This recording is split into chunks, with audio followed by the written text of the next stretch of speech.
Now for the water test. It depends really on what sort of stove you've got. Electricity and gas might take a bit longer. Induction will be very, very quick.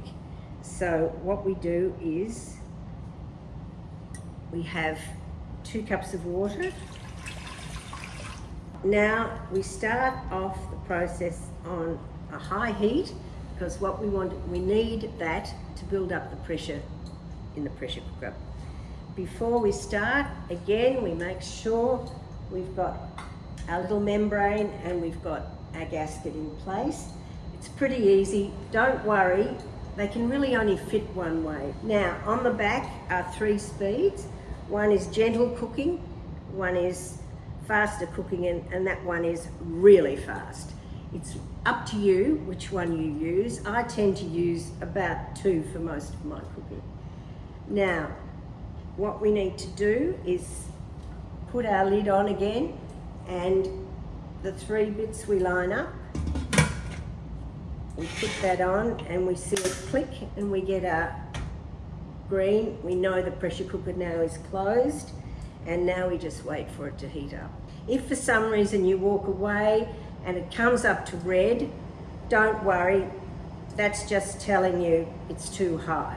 So I'll show you when the pressure comes up how to reduce that a bit. You can never blow it up because there are 3 fail-safe things on a Fissler pressure cooker.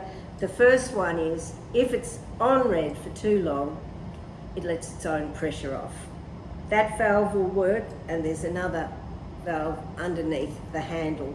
If it's on for too long, it releases its own pressure. You can see that there is steam coming out from both sides there. Don't worry about that, that's perfectly normal. Before the valve closes off, it is building up pressure. Now you saw it rise slightly.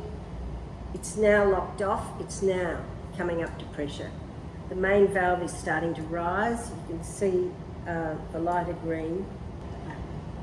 And then you'll see now it's starting to get onto the deeper green.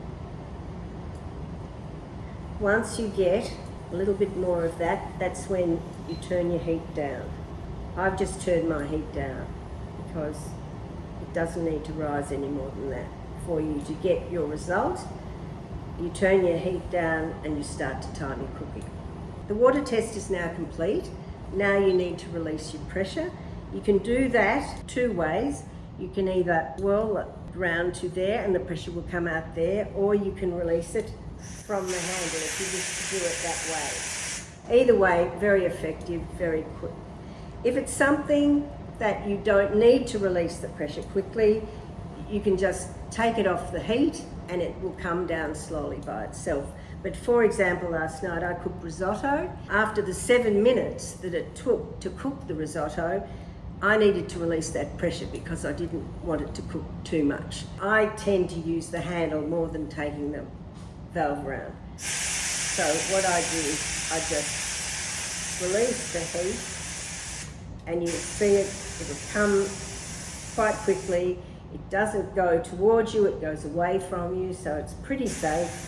And then you just let it come down. You'll feel it when it's finished, and then you can open the lid, and there you are. Cooking times differ.